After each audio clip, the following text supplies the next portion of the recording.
Hello, ladies and gentlemen. My name is Kurt, and welcome back to Farlands or Bust.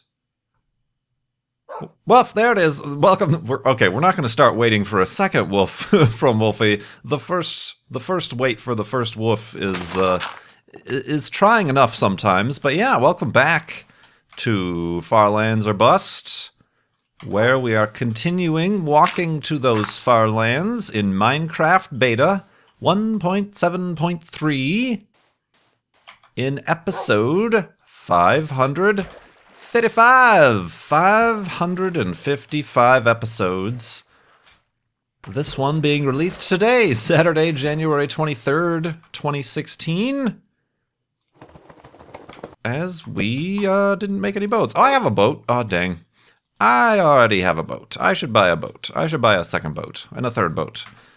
We crafted the boats, and like I said, we're continuing on, and we're not going to use the boat.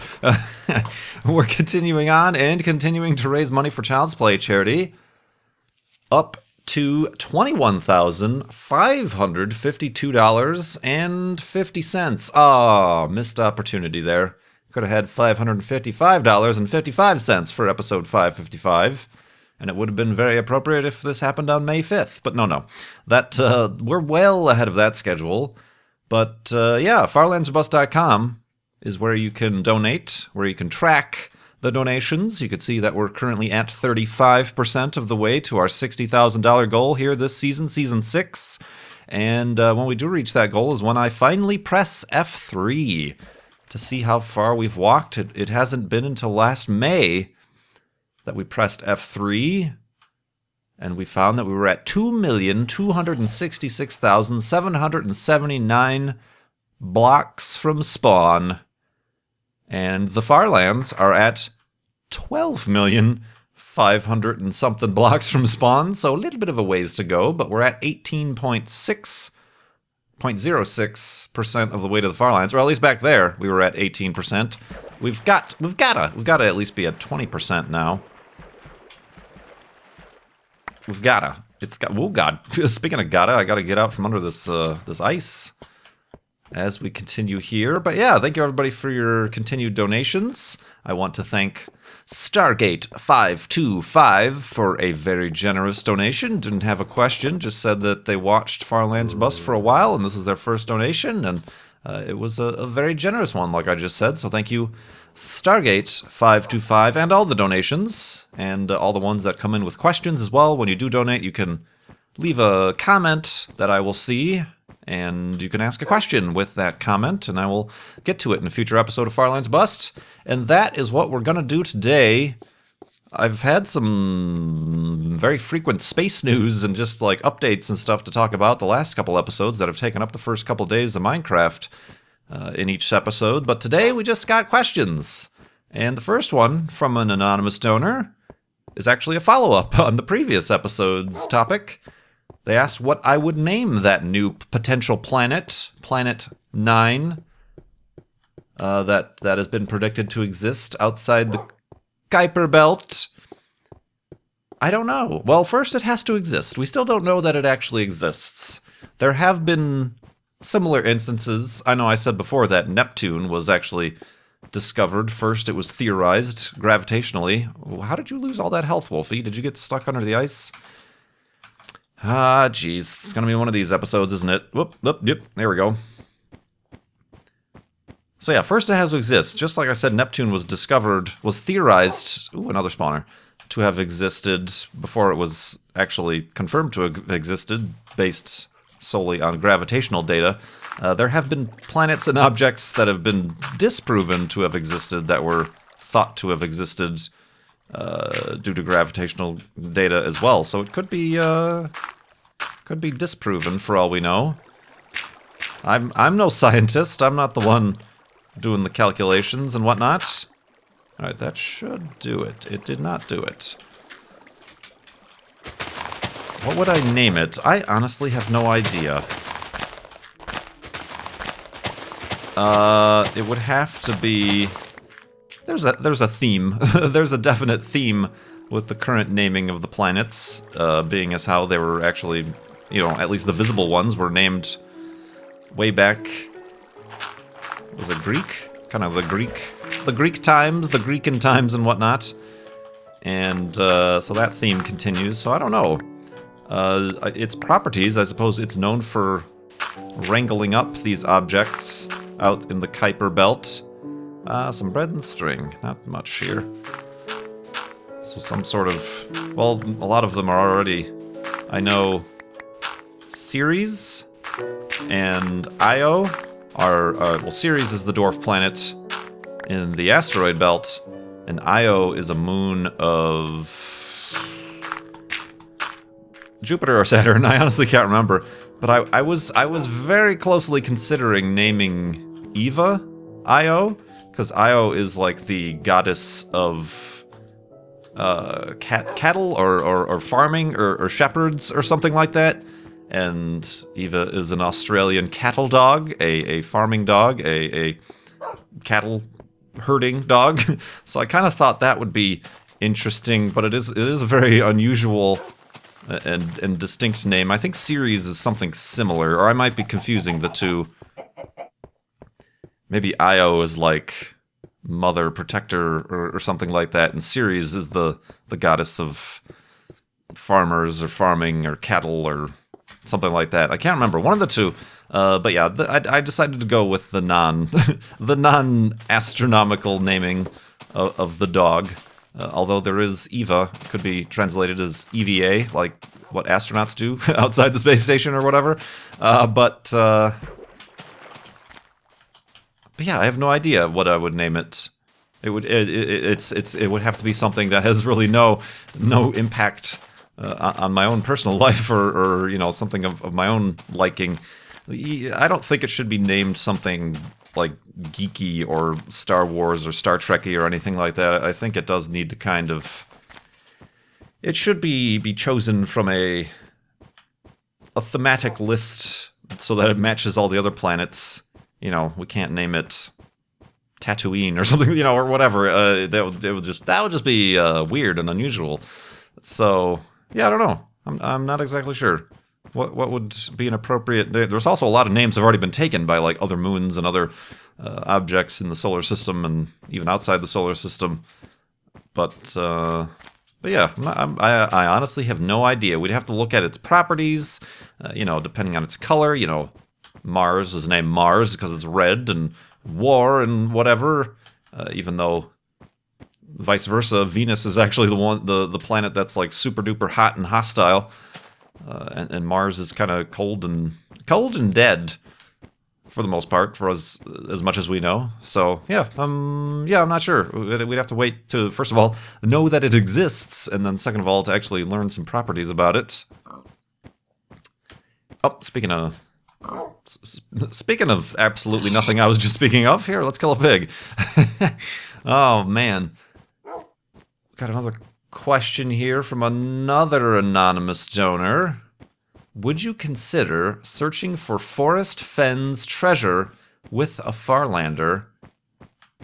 Why not? After you say no.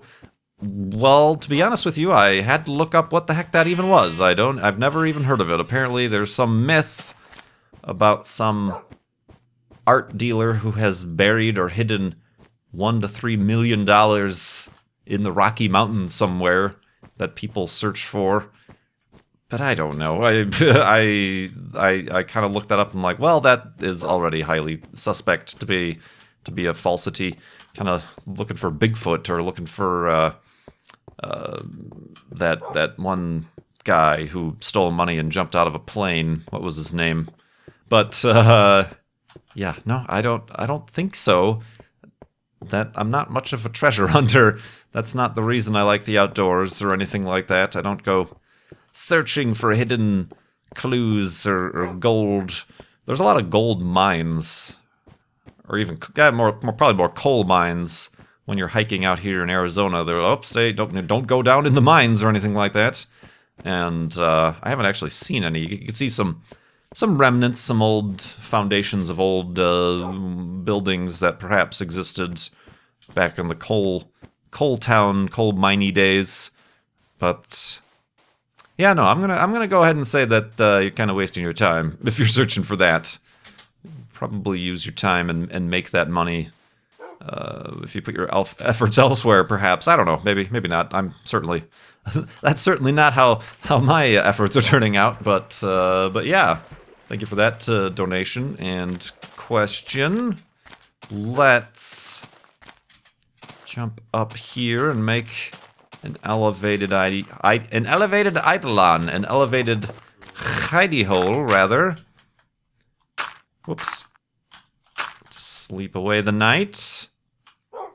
Woof, and we will continue with more questions in the morning.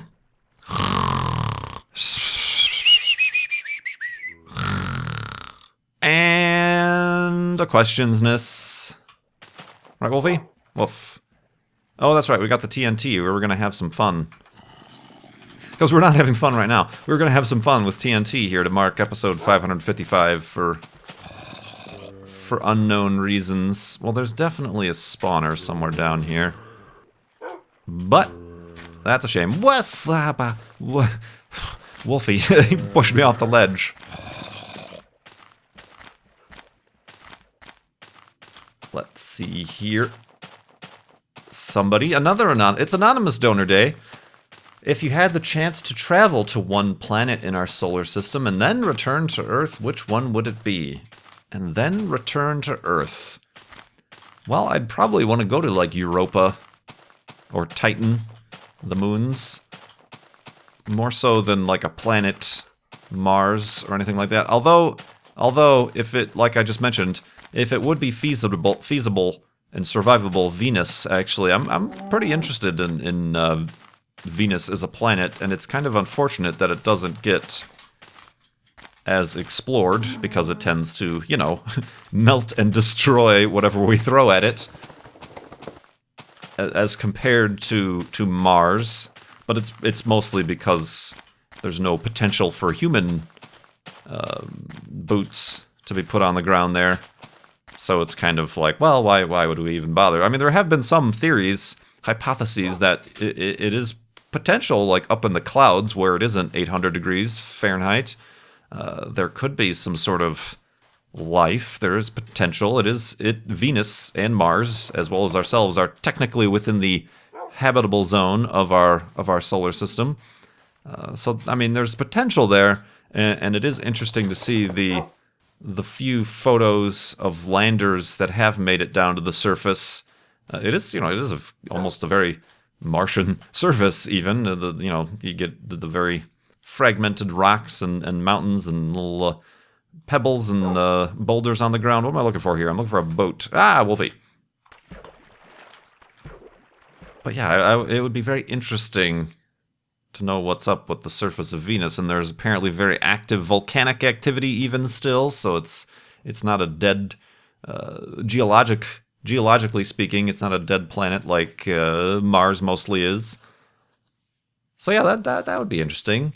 But yeah, probably more so, in the similar sense, your Titans, your Europas or whatever, would be interesting to visit, and then return to Earth with findings or samples or whatever. That'd be neat. Anthony asks, oh, it's the end of the anonymous question asking day. Anthony, who is not anonymous, asks, just curious if you are more excited by the SpaceX vision of Mars or the NASA dream. Well, if you want my honest opinion, the SpaceX vision is a bit more feasible isn't the word, but just believable, just more, just because, Elon Musk is behind it. He's a very strong-headed individual to make things happen, as opposed to the NASA dream.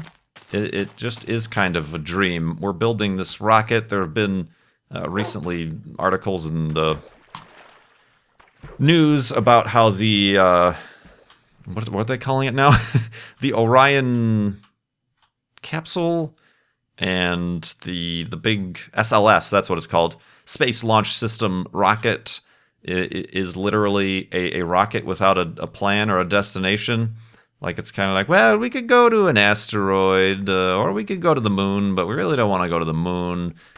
Could go to Mars, but we really don't know how. We're really just building a big rocket for the sake of building a big rocket, which is, you know, similarly the same thing that happened with the Constellation program before it that was kind of spinning its wheels. And it kind of is literally the Constellation program reborn and now floundering a bit. So yeah, SpaceX, what with all their recent successes even, seems to be much more on the making the progress track, and even, you know, looking at the Falcon 9 Heavy. They've recently started to convert Pad 39A, which is where the space shuttle's launched from, to a launch pad for SpaceX for the Falcon 9 Heavy. And I even saw, I didn't realize this, but I was just looking up about the Falcon 9 and the different versions. You know, they recently upgraded from the Falcon 9 to the Falcon 9 version 2, different fuels and engines. I didn't realize, but there's also a Falcon X that's kind of on the plan, also called the Falcon BFG, or BFR, I'm sorry. BFG is something else, but BFR actually stands for the same thing, but Big Effin' Rocket is kind of the code name they've given it. And that's like going to be more powerful and much larger and like an amazing amount of lifting capabilities than even the Saturn V, like dwarfs it. And I'm like, really? Like the Falcon 9 Heavy I thought was going to be impressive, but this thing is ginormous. And if you just look it up, there's, you know, different diagrams that compare all the different rockets. And it's just like, wow, really? That's insane. And so I mean, just the fact that they even like have that, and perhaps maybe they're not working on it yet, or perhaps they are, just the fact that it's an idea that they've had, just like they, you know, a year ago it was an idea that they had to land the first stage, and now they've done it, you know, re-land the first stage back at Cape Canaveral, and now it's been done. So I kind of have a little bit more faith in them. And even recently NASA has awarded more definite commercial manned or crewed capsule missions to the space station, and SpaceX is the only one who's actually been successfully launching a rocket. They've also given it to Boeing, is it, with their Dream Liner, Starliner, whatever, even though that hasn't existed or flown yet. And then also the Sierra Nevada, the Dream Chaser. A lot of dreams being chased and lined and starlined and whatever. The Dream Chaser, which is kind of the mini shuttle, which is interesting, but a lot smaller of a company that's had a few speed bumps here and there. But that would be interesting to have kind of a reusable, kind of fixed wing, you know, shuttle-like spacecraft again. Kind of improving on and reusing some previous NASA technologies in that. But yeah, I'm kind of more excited about what SpaceX is doing. You know, NASA on its own is kind of lacking that direction. NASA's doing great things in terms of planetary science and, you know, on the ISS even, or you know, with their astronaut program and et cetera, and you know, Earth studies, climate studies, trending, and that was that satellite that was just launched by SpaceX, by the way, was a ocean levels and temperature monitoring science satellite. Juno, which I saw launch back in 2011, is actually now, it just surpassed and now has the record for the furthest satellite, solar-powered satellite from the sun, as it is on its cruise to Jupiter to be... Is it this year? Or is it next year? I think it's this year. Is it this year? I thought it was 2016. Oh, it is 2016. I keep thinking it's 2015. Yeah, it's this year. This July, I believe, Juno is going to finally arrive at Jupiter. I think. I could be wrong, but I think. So that's exciting. But as far as their kind of long-term plan, their crewed spaceflight program beyond Earth orbit is a little bit lacking in definitive direction and destination and mission, I suppose. Let's see here. I think we're switching gears now. Hold down that clutch pedal. We're switching from space to meat. Xavier Penguin, frequent donor to Child's Play charity, Farlander here. Other than the normal types of meat, beef, pork, fish, I'm assuming poultry is part of that list as well. What other types of meat have you had, and how was your experience with eating said meat? I don't venture out too greatly. This is kind of along the same lines as the last episode I talked about. I'm not really like a foodie or anything like that. But a couple New Year's ago, I went to a fancy, like, 7-course meal New Year's Eve situation, and I had the veal? I think no, not veal. It wasn't veal, it was venison? Or was it veal? It might have been veal. Or it might have been venison. I think it actually was venison. It was like deer, wasn't it? It was like a steak. It was good and unique and different, but that I don't seek it out. Oh, it's raining! It's raining, everybody! This was something else I was just talking about. See, at the night when the sun sets is that minimum amount of time between weather patterns. It's raining. Neat. Well, now my comfort is all soggy. But let's go to sleep and end this torrential downpour and continue answering these quasi questions from you Farlanders in the morning.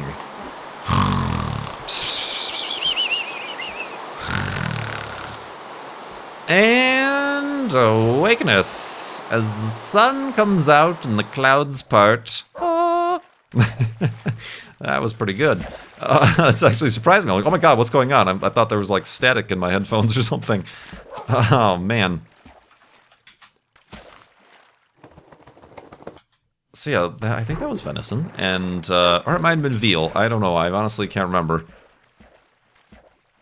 I've done buffalo burgers, buffalo meatloafs and whatnot.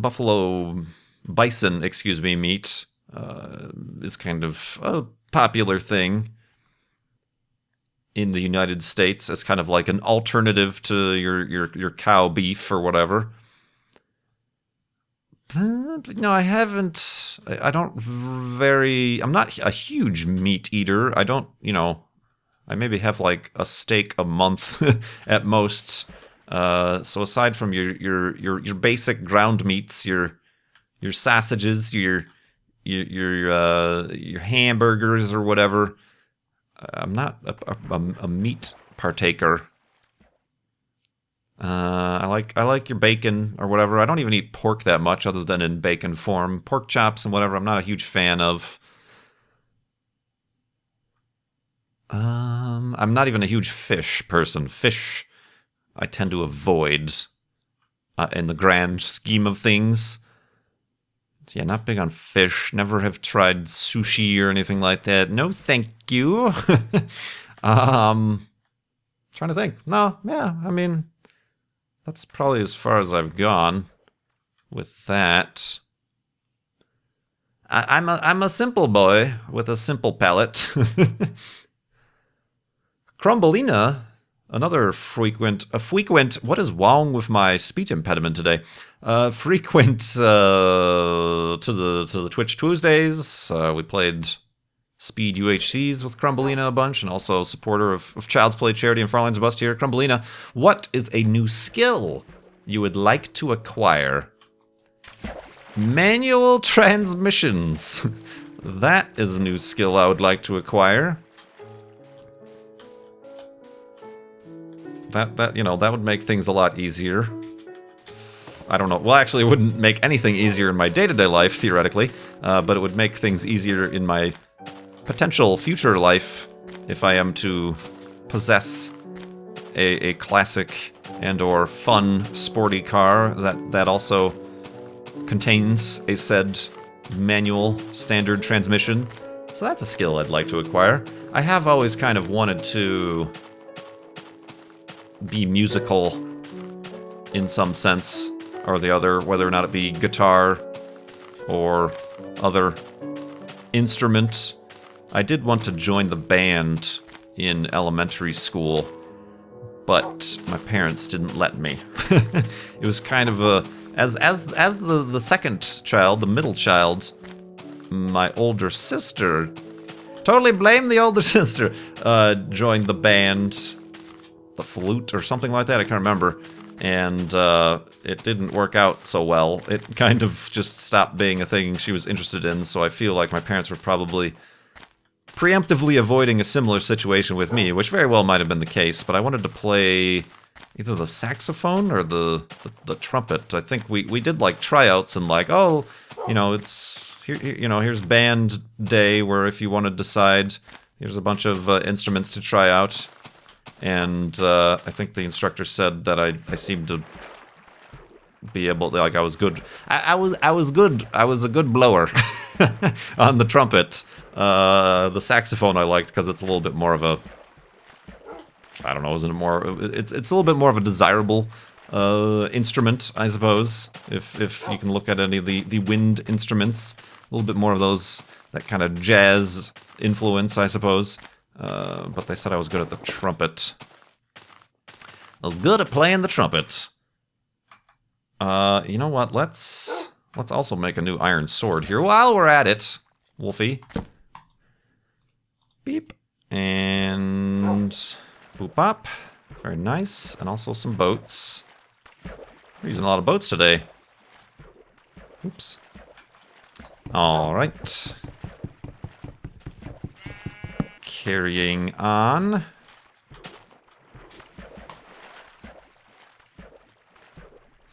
So yeah, probably the most practically, like the thing that like immediately I feel very lacking in the skill department would be a manual transmission, I suppose. Oh god! Hold on a minute. Up. Whoa. Okay, I don't know if that translated to the recording, but everything froze for a moment. Are we all right? Should I... Was it the rain? Hold on a minute. I'm gonna disembark here before bad things happen. This is weird why this happens. I'm not, like, doing any longer of an episode here or traveling any further.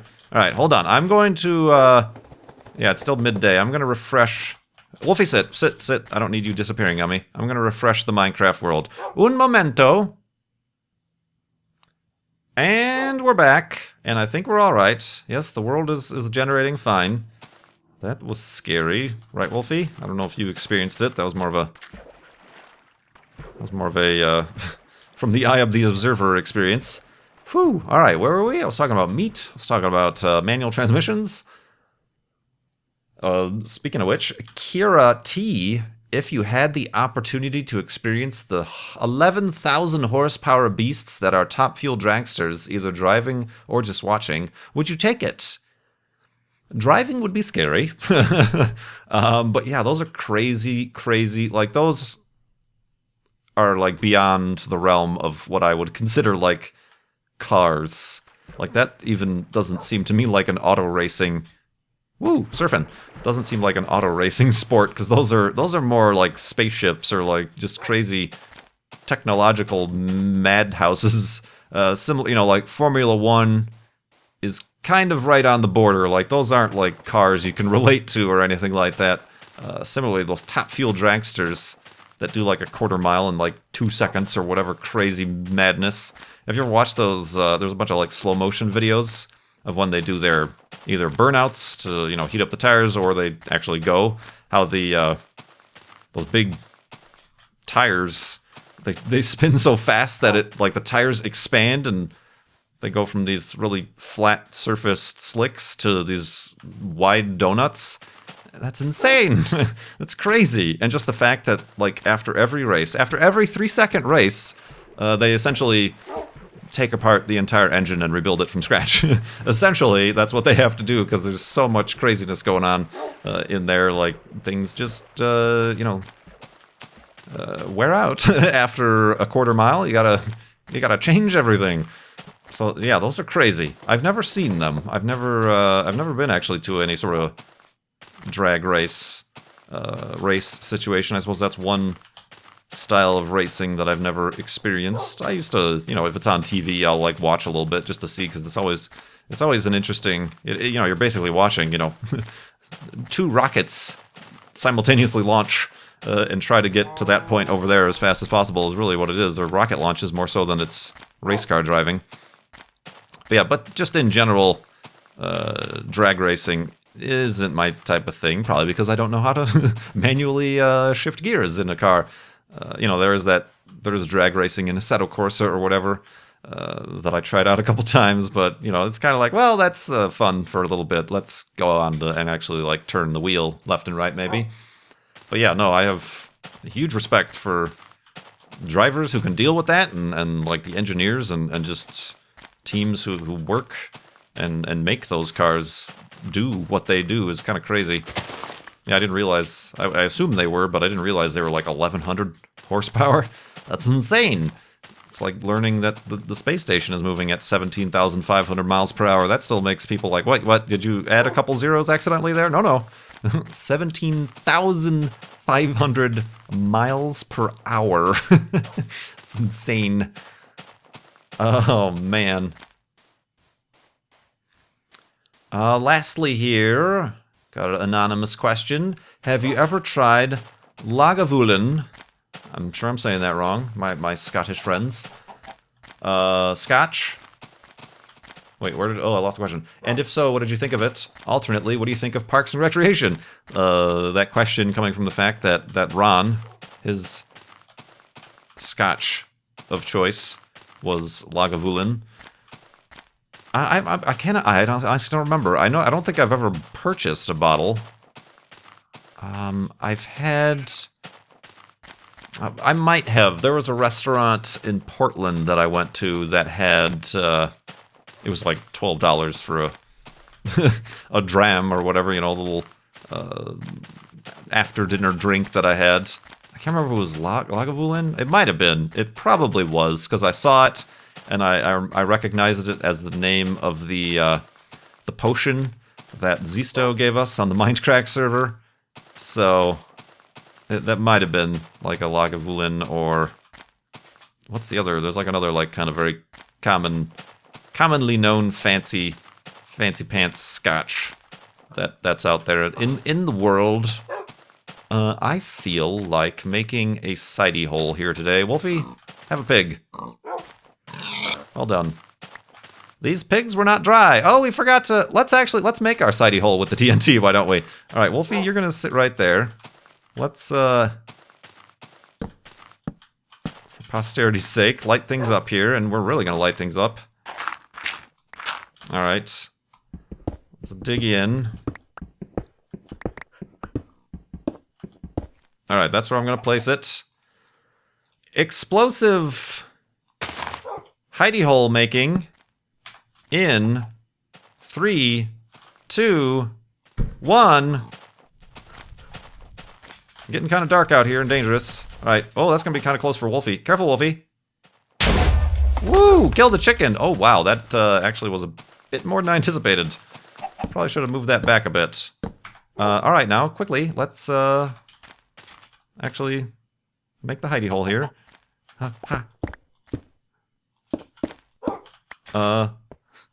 Sorry, I'm going to break out the sidey part of the sidey hole when I actually, whoops. Finish making it. What a derptastic little end here to this episode. But yeah, episode 555 of Far Lands of Busts. Here you go, Wolfie, have a light. And let's block ourselves in here. Ooh. Spooky. Let's fill out the rest of this hidey hole, because clearly the TNT didn't do a good enough job. And yeah. Thank you everybody who donated, who asked these questions to give us things to talk about. Yeah, I do like Parks and Rec. Sorry for not finishing. I do like Parks and Rec. I did like Parks and Rec, I guess. And I do like Scotch, but I can't remember if I've had Lagavulin before. There's got to be a better way to pronounce that I'm not pronouncing it. And here we are in a bit of a deluxe sidey hole here. Am I right? It's one block bigger than it needs to be. Let's make the end of the episode beds, and then a few for the next episode. And remind everybody to keep going to farlandsbus.com. Keep donating to Child's Play charity, helping get toys, books, and games to kids in hospitals around the world. Hold on, I'm trying something here. I have all these sticks that I want to get rid of, and I keep having more than a stack, and it's thoroughly annoying to me. So what I'm gonna do is something crazy. Totally crazy, man. Quickly now, before something... Ah! Oh, that's right. In this version, you can't... Uh-oh, there's a creeper outside. Oh, isn't going well. You can't place... Oh, God. Oh, did I get that? You can't place a fence without it being on a block. All right. This is more than a sidey hole. This is an open air. I got a nice whole breezeway going on here. But hopefully that protects us. I don't know if skeletons can shoot through there. Where was I going with this? farlandsbus.com. Donating to Child's Play charity. I appreciate everybody who continues to do so. Everybody who asks questions. Keep those coming in. And when we raise $60,000 this season, season 6, is when we will finally press F3 at a Flabathon event.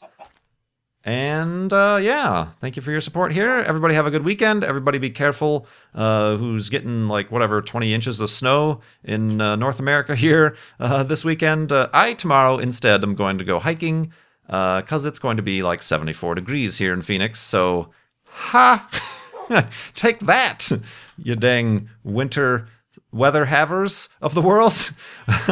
Oh man, I'm a jerk. Thank you so much for watching. My name is Kurt. I will see you next time.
As the sun comes out and the clouds part,